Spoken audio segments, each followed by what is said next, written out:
inkosi, Jesu Kristu inkosi, siyabukela bazalwane Jesu ingelela bakhe befundisi uyedwa obaba omama abasha uSunday School.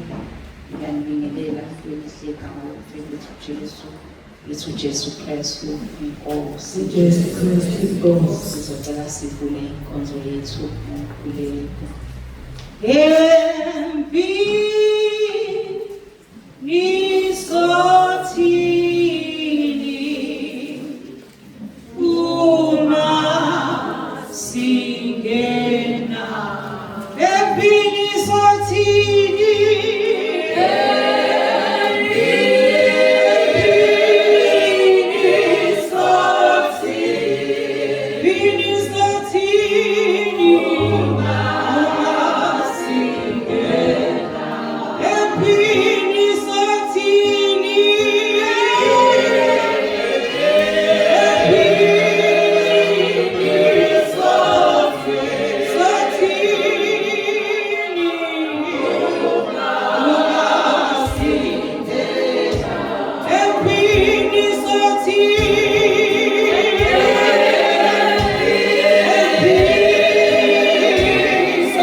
Kristu.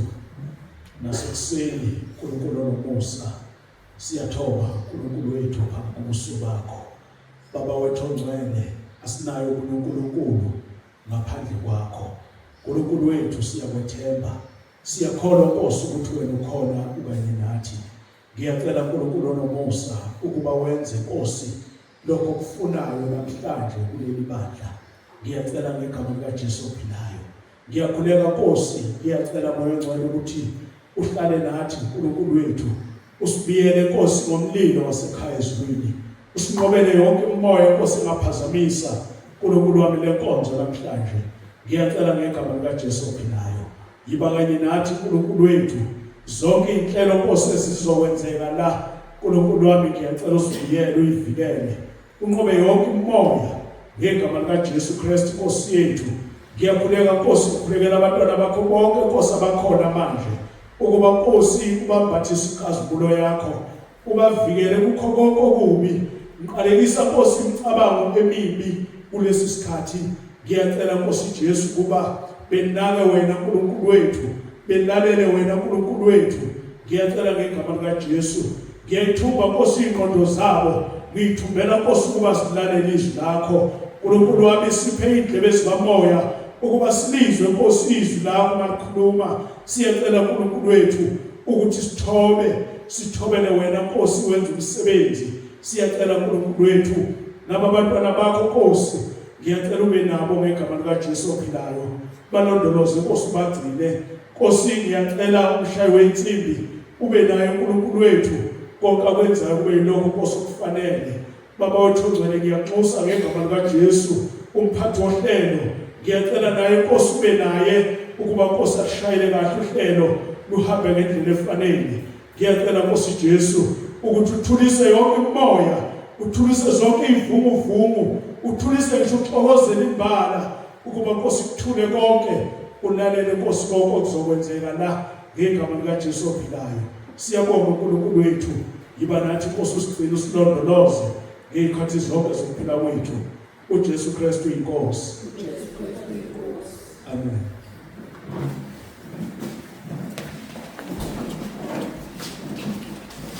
Empini usila gusa ami umpeme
Kristu inkosi. Emhlabeni nasesifumuvungwini nasempini, Jesu yikho konke.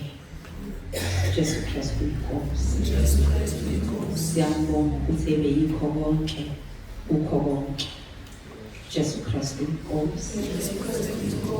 Uzithoba ela phamisa ngoba nathi lehlezi khona phakamisisana.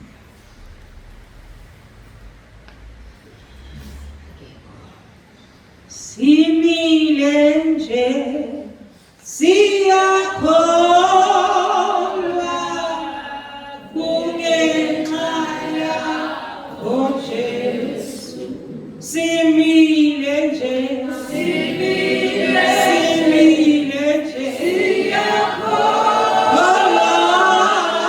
kungenxa yakho Jesu. Kungenxa yakho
sibheke emuva sithi impela ukuba wayengenathi. Siyambonga kakhulu. Bese ngizocela ukuxolisa nje khona ababikile abangenathi namhlanje. Umndeni waMthembu, Mamkhumalo, Mamvuyisa, Mamshangase noSabeni.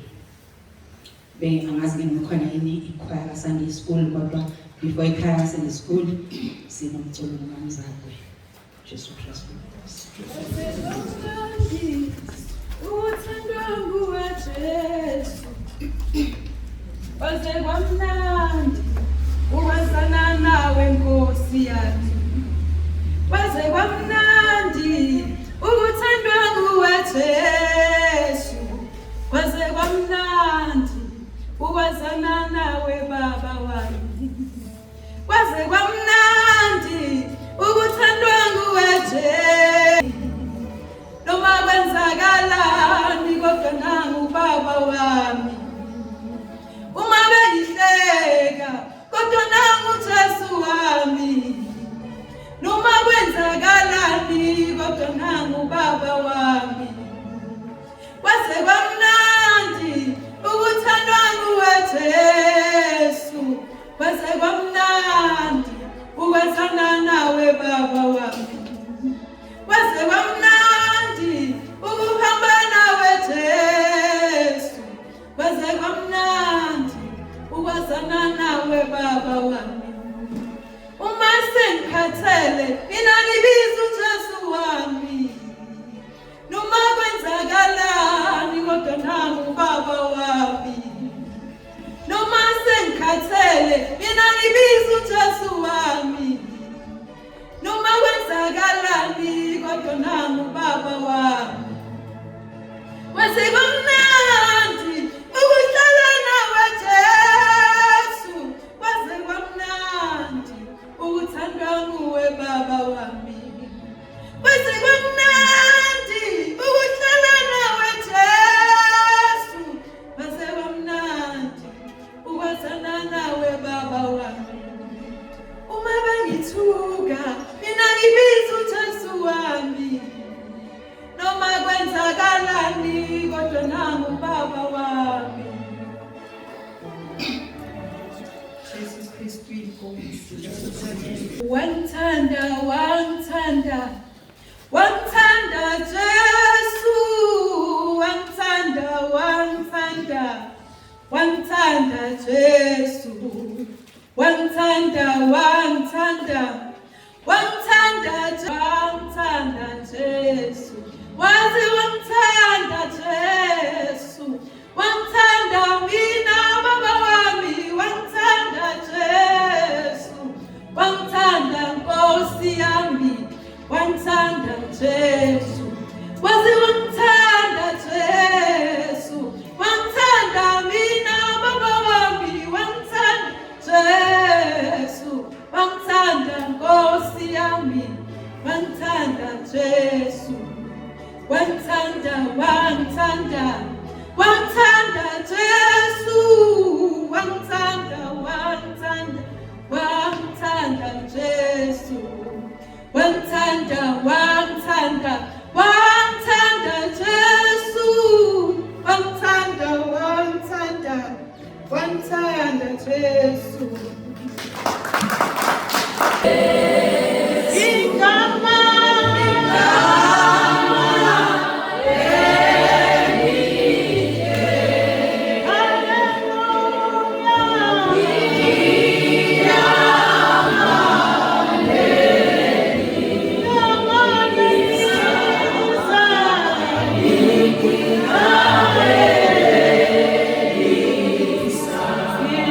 Sifu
lapho lahlala iviki lonke.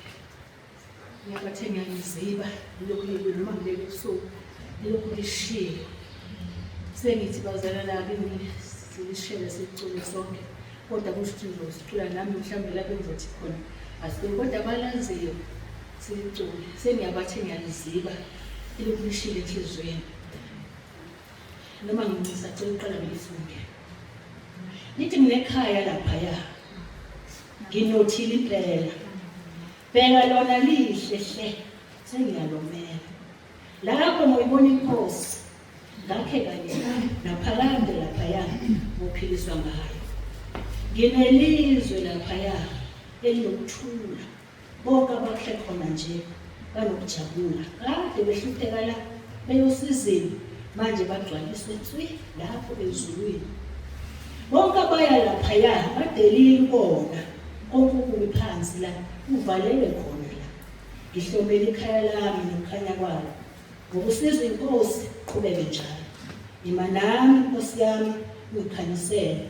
Beka kimi umsisi wami ungisingele. Nasesingozini la mawungiqinise naphakade laphaya mangikudumise. Jesu Kristu inkosi. Nginekhaya laphaya nginothile impela.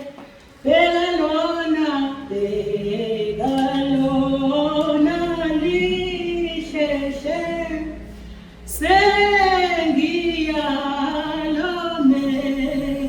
Lapho ngiyobona inkosi ngakhe kanye naphakadela phaya yabo ngophiliswa ngayo. Nginelizwe lapha elinokuthula bonke bakhe lapho nje yebo banokujabula. Kade behlupheka la beya osizini manje bagcwaliswe nswi khona lapho ezulwini. Bonke abaya laphaya badelile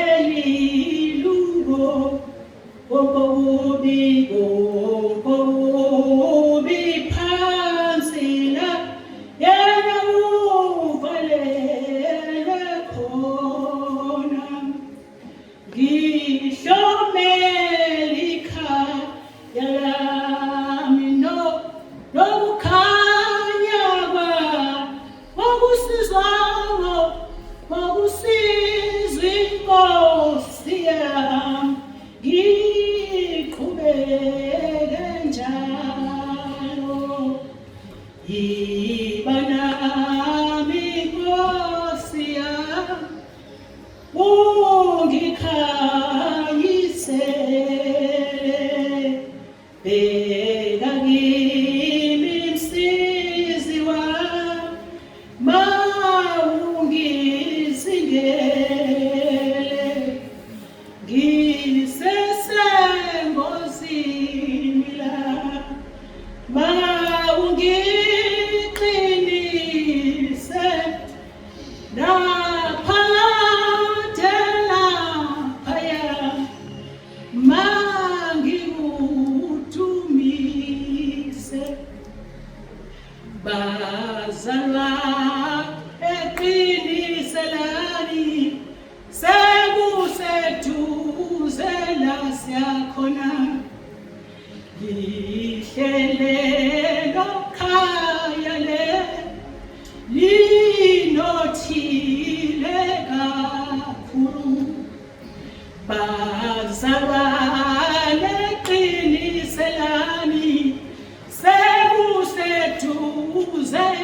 siyakhona lihlele ekhaya le linothile kakhulu lapho siyobona inkosi sakhe kanye naphakadela phaya yebo sothumisa njalo naphakadela sothumisa shodlazala naphakadela sothumisa njalo naphakadela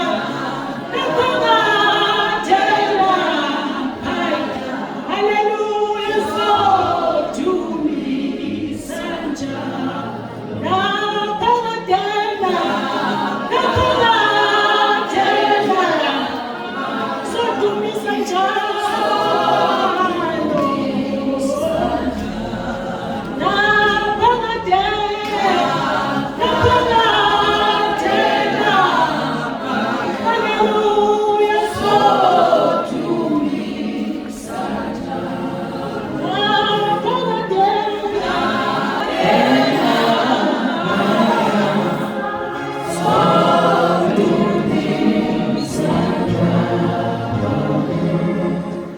Jesu Kristu inkosi. Siyabonga kakhulu Ndumiso, siyabonga kakhulu sinikeza uhlelo Baba. Ngizocela siphakame sesizinkonzweni Ndumiso sicele Baba ubabiyele izwi lakhe lingathiyeki nasemkhathini. Akadeli nokumkhonza okuncane ngehawo ini kumvuzo omkhulu akadeli nokumkhonza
uJesu Kristu inkosi. uJesu Kristu inkosi. Ngiyabingelela ngobaba abefundisi, ngibingelele omama abefundisi, ngibingelele obaba bonke, ngibingelele nomama, ngibingelele ogogo abasidumiselayo, ngiyababingelela nabo abantu abasha, ngibingelela usonto skole egameni lenkosi yethu uJesu Kristu. uJesu Kristu inkosi. uJesu Kristu inkosi. uJesu Kristu inkosi. Siyabonga ke bancane namhlanje ukuthi uNkulunkulu usigcinile, wasilonda noma ke imvula kadina mhlawumbe khona abangezile nje ngenxa yemvula, asazi uma ukuthi uNkulunkulu uyafika izulu lina kusho ukuthi bancinyana abayohamba, abaningi bayothi izulu liyana. Kodwa ke ngiyabonga ukuthi thina sikwazile ukuza noma imvulina, ngoba imvula ngeke sayibalekela bafowethu, sayifica ikhona futhi siyishiya ikhona. Okwethu ukuthi siphokophele ukungena ngesandla elincane, singasabi. uNkulunkulu khona, uNkulunkulu uyaphila futhi uyasithanda, kusifanele ukuthi simlalele, simhloniphe. Angazi ke mhlawumbe ikhona imemezelo ezincane benginesicelo nje la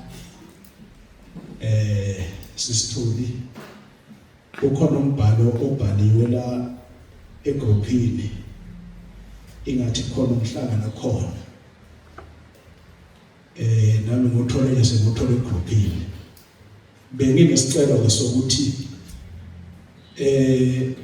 onolwazi lwawo kahlehle ngizosuka kunela ngiyele phansi eze nasicacisele kahle ukuze makuphuma inkonzo sazi ukuthi kwenzakalani. uJesu Kristu inkosi. Baxolisa ke bancane, angizange ngibheke WhatsApp kahle kodwa ngathi WhatsApp angeke ngithi ngifone isikhathi esiningi. Hayi, uNkulunkulu akangiphambi ukuthi ngihlezi ngiphethe kanje ngibuke yonke into eyenzekayo. Cha, akanginikanga lokho. Ngiyibuke mangithola ithuba. Kuthiwa ukhanseliwe lo mhlangano. Nami ngeke ngaba nayo imibuzo, kodwa ke sengiyibona ukuthi iphendulekile. uJesu Kristu inkosi. Cha, anginakho okunye nami engingakusho. Ngiyacabanga ukuthi okuningi baba uyakhuluma egroupini. Angazi uma ukuthi awufundi liyaphela nje iviki ungakaze uvule uWhatsApp. Engifisa ukwazi igenge encane le namafoni ikhona yini ekhaya lezwe. niyayifunda zonke izinto ezikhulunywa umkhulu. Laba banawo abangavuli ke abangekho ekhaya lezwi ingabe wenza njalo. Angifuni bengiphendule. Nginikela kubazali babo ukuthi yini endala ukuthi bengabe bikho ekhaya lezwi. Ngoba ziningi izinto ezikhulunywa khona. Ziningi izinto ezisekhaya lezwi. Ziningi izinto futhi ezikhona endaweni yendlu kaJehova kuyabonelela. Ngiyacabanga ukuthi nakuleyo group futhi bakhona nabo. Ingazike. Kulungile ke bancane. Angikho kulokho kakhulu bengehlula nje. Indaba enkulu ila izwi lethu lanamhlanje uNkulunkulu afuna ukuba sithi ukubuka nje kancane ukuthi thina sikulungele yini ukuthi uma ebuya asifice si right. Sizovula izwi lethu lapha encwadini kaJeremiya wesibili.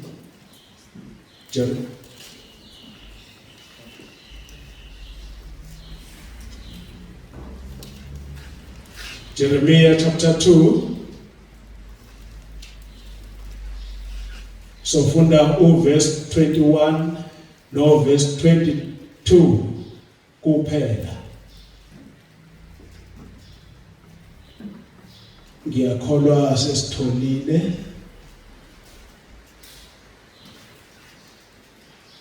Namhla Nkosi ngiyamangala uma siphela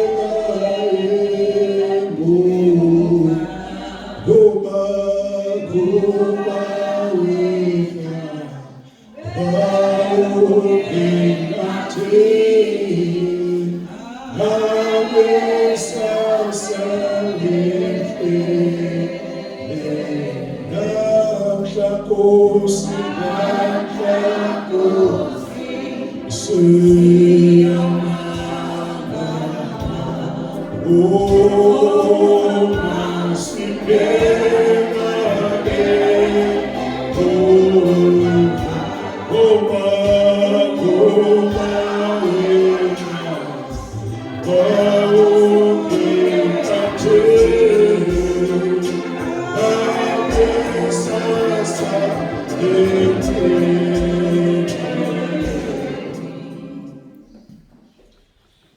Bengicela sifunde Jeremiah chapter 2 verse 21 no 22. Kufundeka kanje. Mina ngakutshala umvini omuhle, imbewu elungileyo yodwa. Pho uphenduke kanjani waba yigatsha elonakeleyo kimi, elomvini wabezizwe na? Ngokuba noma ugeza ngesoda uzithathele insipho eningi, ububi bakho bulotshiwe phambi kwami, isho iNkosi. Cela sikhuleke.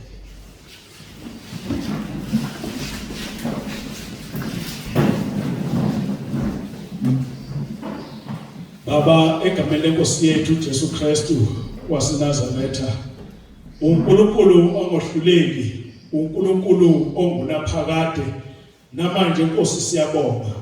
Moyo Ngcwele, nathi izwi lakho Nkosi osiphe lona namhlanje. Ngiyakhuleka egameni likaJesu ukuba Nkosi ulibiyele, ulivikele. Nkulunkulu wami, ngiyacela ukuba kungabi mina la, kepha kube wena Moyo Ngcwele. Ukhulume Nkosi nabantwana bakho. Ukhulume lokhu wena Nkulunkulu wethu ufuna ukuba bekuzwe, bekwazi, bekwenze. Ngiyacela ngegama likaJesu ophilayo, silondolozeke Nkosi, usigcine esandleni sakho sokulunga, usibiyele Nkosi ngezikhathi zonke.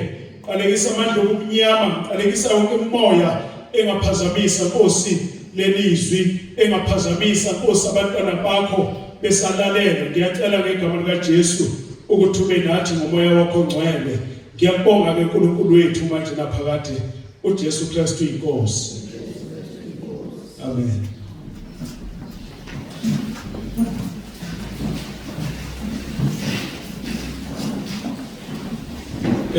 Izwi ke sitholile namhlanje encwadini kaJeremiya wesibili.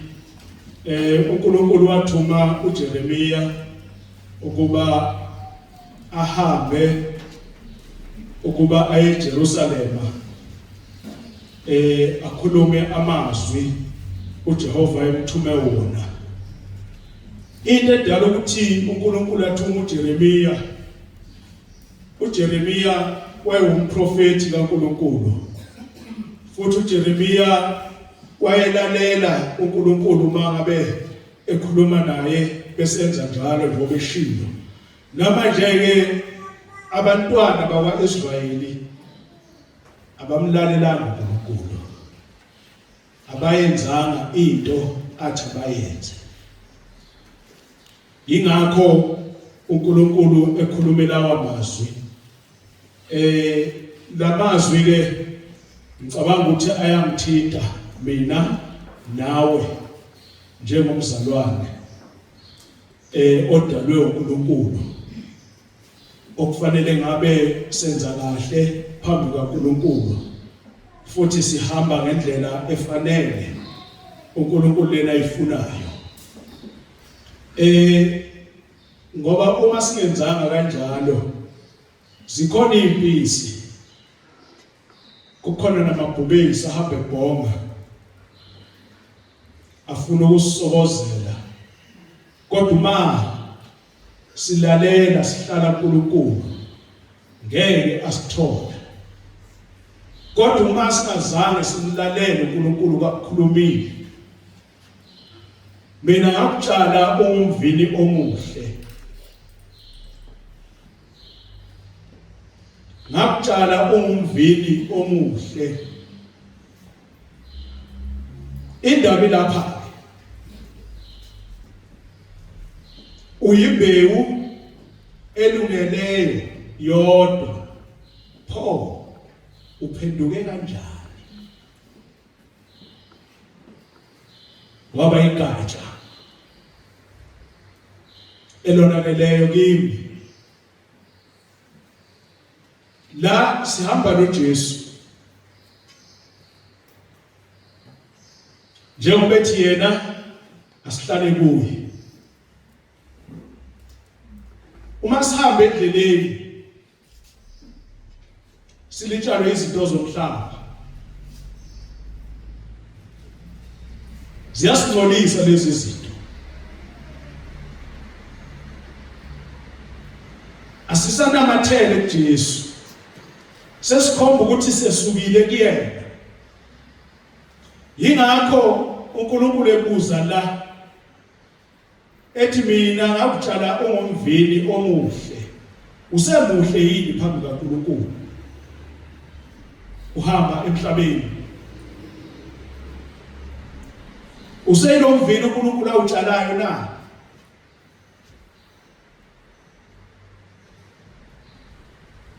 Uthi uNkulunkulu imbewu elungileyo yodwa, usalungile yini wena ungumntwana kaNkulunkulu noma sewonakele? Awuyibuke nje ukhula semncane, ungakakwazi ngisho nokuthi mama, yonke into senzelwa. Uyibuke ukuthi wawumuhle kanjani,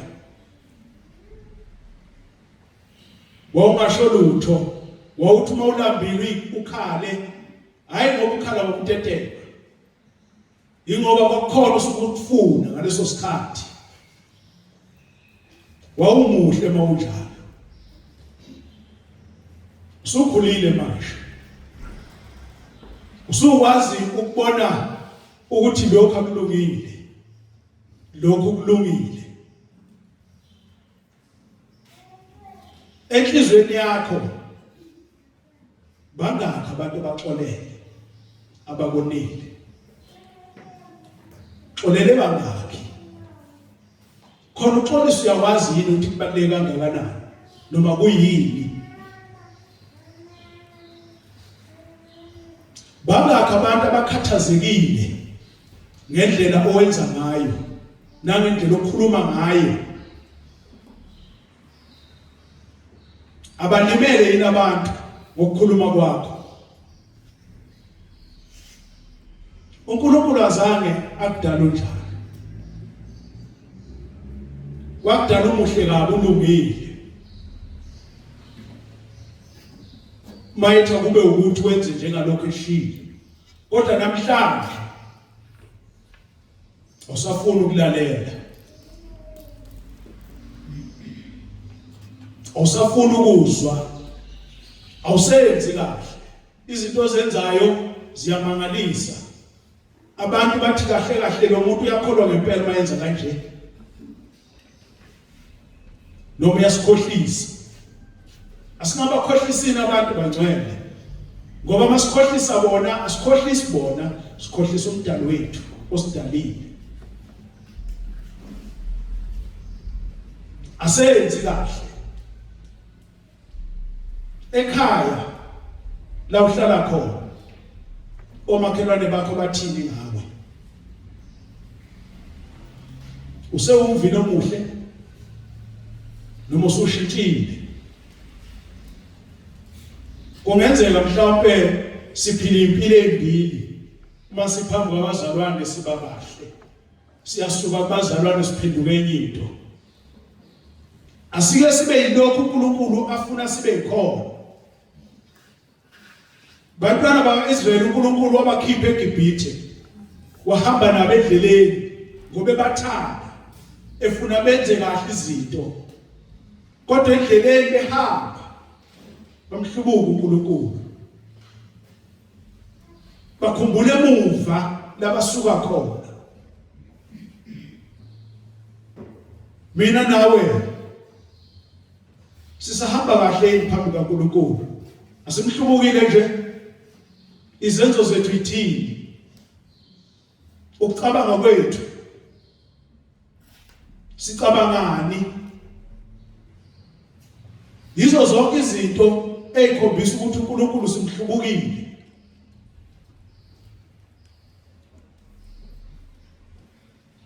Laba ngcwele uNkulunkulu uyasithanda, uyasivuselela. Ingakho namhlanje efuna ukuba silalelisise kahle la lokho akukhulumayo.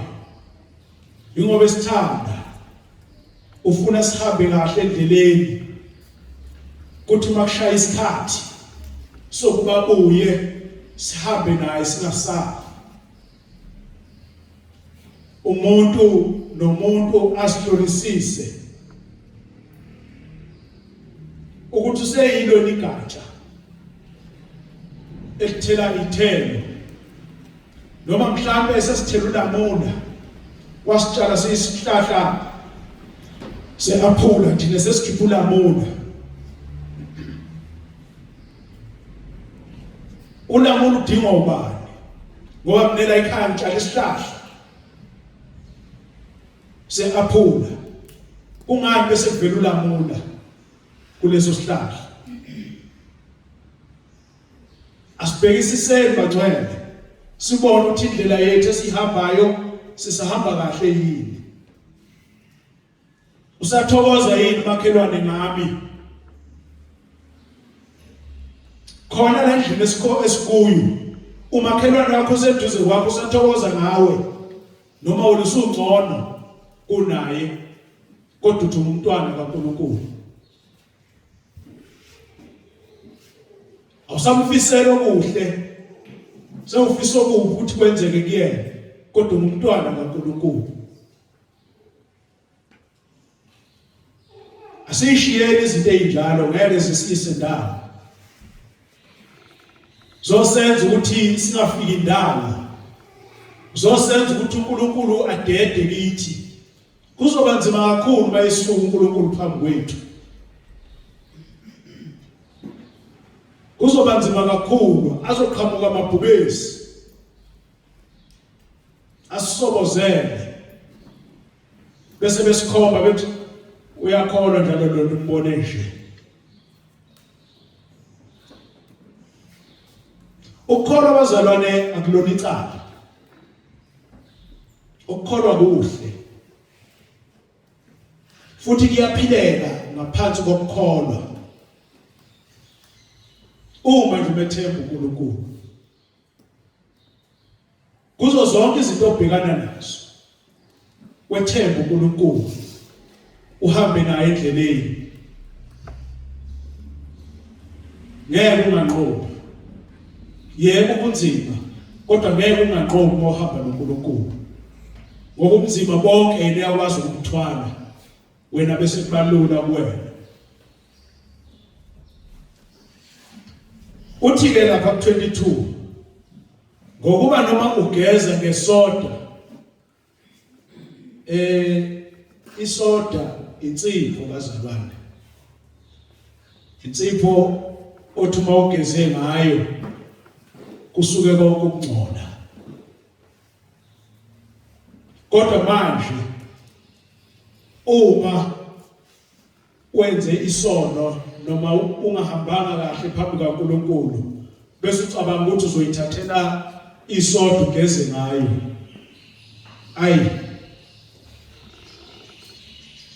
ngathi akwenzeki ngoba uthi laphana ngokuba noma ugeza ngesoda uzithathele insipho eningi ububi bakho bulotshiwe phambi kwakho.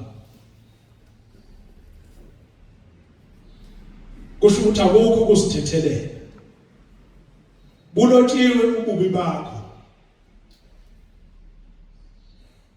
Owethu umsebenzi ukuze sigeze ukuzinikela kuJesu, ukuzinikela kuJesu, sihlale kuye singasuki, simthathe simfake ngaphakathi kuthina kube uyena osigezayo. Igazi lakhe linamandla. Ngiyakhumbula nje ngelinye ilanga ebetheke bemgwaza uhlangothini laphuma igazi aphuma amanzi. Isosha elilodwa lalikhona lapha eduze lalinenkinga yeso, kepha igazi likaJesu lawenza umsebenzi. Lathi maliphuma isikhathi bemgwaza lathela amehlo, wabona ngaleso sikhathi ngoba wayeyisosha elalifuna ukuzogwaza uJesu, lalibethela uJesu, alikwazanga ukuphakamisa amandla egazi likaJesu. Manje wena ungumntwana kaNkulunkulu ufuna ukuhamba noNkulunkulu, ufuna ukwenza njengoNkulunkulu esho, khohlwe insipho ngeze kusize, kodwa sondela kuJesu ugeze. uJesu usithandile, yingakho ayinikela yena ukuba afe. uNkulunkulu wavuma nendodana yakhe ukuba ifele mina nawe sizo emhlabeni, sathethelela izono zethu ngenxa yokufa kwakhe. Asihambeni bazalwane sibahle phambi kaNkulunkulu, asihambeni bazalwane siwumvini omuhle phambi kaNkulunkulu, singalokothi senze ububi noma senze izinto uNkulunkulu angazifuni, ngoba akukho kuyosisiza ngaphandle ukuthi siye kuJesu siyokhuluma naye sicela intethelelo. Yilapho sizohlanzwa khona uma senze njalo.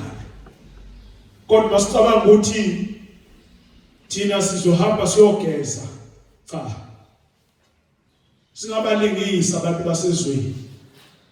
Bona namanje basasebenzisa izimbuzi ukuba beyigeze, basasebenzisa izinkukhu ukuba beyigeze, besebenzisa igazi lalezolwane, becabanga ukuthi bazogezeka. Yingoba bengazi thina sesivulelekile ukuthi igazi linamandla elikaJesu. Ngakho asithathele lona sigeze bese simlandele endleleni, senze lokho akushoyo. Siyeke izinto zomhlaba ngeke zasibuyisela lutho. noma abe siphila kuzo kepha thina sizahlukanisele ukuthi mina ngumntwana kaNkulunkulu angisakwenzi lokho, mina ngumntwana kaNkulunkulu angisahambi la, angisayiphathi lezi zinto.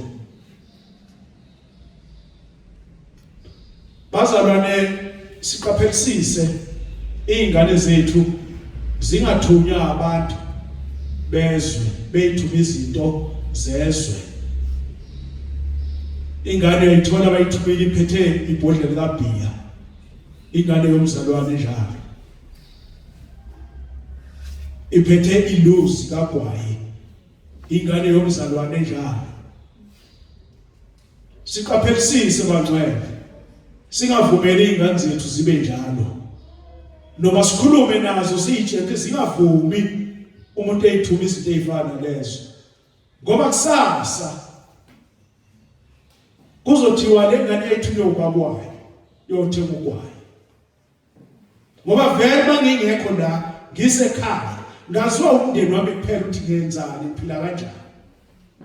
Thina la sikwazi ukubonana manje, siyiqaphela izinto ezifana lezo ngoba ziyasingcolisa, bese kuba sengathi thina asihambi kahle endleleni, kanti usathana usebenzisa izingane ngoba kufanele izingane ezenzeni zihloniphe. Siyigade izinto ezikanjalo nabantwana bethu, sibagade, sibayale kahle, sikhulume kahle kubona ukuze ububi bomhlaba bunganamatheli kuthina. Thina sibe ngabantwana bakaNkulunkulu abenza kahle, abahamba kahle, sibe umvili omuhle uNkulunkulu awutshalayo, sithele izithelo ezinhle, sihambe kahle endleleni, senze konke uNkulunkulu afuna ukuba sikwenze singabantwana bakhe. Uma senze njalo siyawubona umbuso wezulu, siyawuhamba kahle endleleni, akukho futhi okuyasahlula ngoba sobe sihleli nenkosi, sihamba naye endleleni, sinqoba konke ngaye.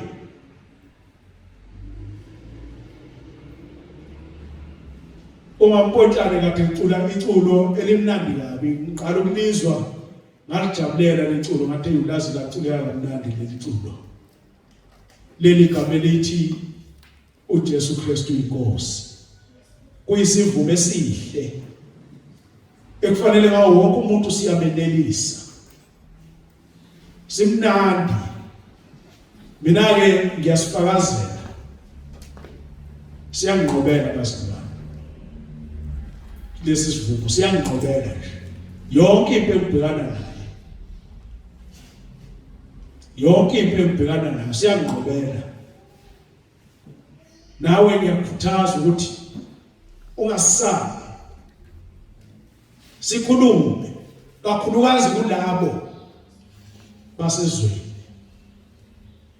ukuze sibanqobe ngaso.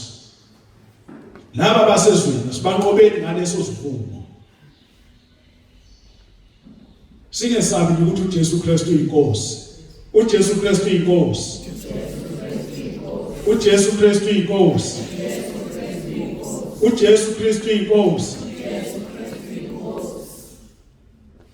Angazi noma sikusho sonke yini, ngizwa ngathi kuncane kakhulu. Angazi khona osabayo mhlawumbe. Ngasabi, uJesu Kristu inkosi. Sekungcono ke manje, sengiyabezwa. Izwi lethu bangcwele yilo lelo, angeke futhi lashintsha, angeke laguquka. Mina ngakutshala ungumvili omuhle, imbewu elungileyo yodwa. Pho uphenduke kanjani waba yigatsha elonakeleyo kimi, elomvili wabezizwe na? Kusho ukuthi seyigatsha lomvili wabezizwe, sewonakele. Asingavumeli lokho bangcwele, asingabi abezizwe abantu bezizwe basidukisa singavumi thina singasuki kuNkulunkulu sibambisise lokhu Jesu asifundisa khona. Ukugeza kwethu sikagezi ngensipho sithi sigeza izono zethu ayigezeki ngensipho. Noma ungathatha lensipho ebhalwe isoda ngeke zasuka. Okwethu kodwa nje ukuthi siye kuNkulunkulu sivume sithi sonile baba siyacela usithethelele. Siyalwazi ke nohlelo lwethu esanikwa lona lokuvuma. Uma umuntu esebona izono zakhe seyikhona avume kuNkulunkulu khona babumphostoli. uNkulunkulu asinikele ukuthi sivume kuyena izono esizenzile bese siyathethelelwa. Ngeke ngilande kakhulu akekho ngazi kodwa nje yiloko ukukhumbuza ukuthi ukugeza ngensipho ukuthi ugeza izono zakho lotha isuki zosuka ngokuthi uvume phambi kaNkulunkulu. Ilapho ke sizohlanzwa khona. uJesu Kristu inkosi. Izwi lethu ke namhlanje liphela khona la. Ngiyacela nje ukuthi sinike ubaba uMbuyisa imic asibongele izwi. Emva kwalokho ngizobe sengisuka la dedele umphathi ohlelo aqhubeke nezinhlelo ezisele. uJesu Kristu inkosi.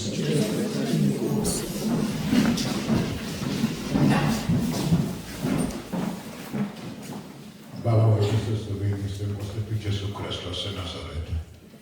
Siyabonga Nkosi yamakhosi, siyabonga. Sibonga usithanda kangaka uNkulunkulu wethu olungileyo ukuthi baba usinikeze izwi lakho elisihlanda sezono zethu. Siyakubonga uNkulunkulu wethu olungileyo ngezwi lakho namhlanje ukuthi uNkulunkulu wethu olungileyo ugcina usitshale singumuthi omuhle. Pho sishintshwe yini? Sesiyathuka, sesiyahleba. Baba wethu namandla wonke siyabonga uNkulunkulu wethu olungileyo ukuthi uNkulunkulu wethu olungileyo izwi lakho malukhipha uthe wena kuyoba njalo izwi lakho liphuma emlonyeni wakho alibuyele emva lambatha lingawenzi umsebenzi oluthumele wona. Baba wethu namandla wonke siyakholwa ukuthi uNkulunkulu wethu olungileyo namhlanje uthumile izwi lakho uNkulunkulu wethu olungileyo ukuthi lishintshe endleleni zethu zokuhamba.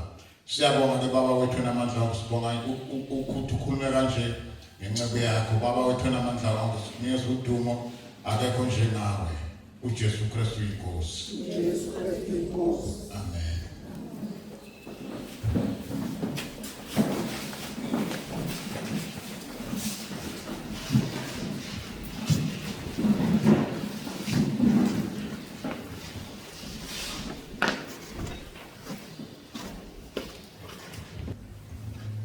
Umusa wenkosi yethu Jesu Kristu mawuhlale nathi inkosi izibuye. Siyabonga uNkulunkulu wethu uJesu Kristu inkosi. Amen. Nihambe nibe nokuthula kwenkosi.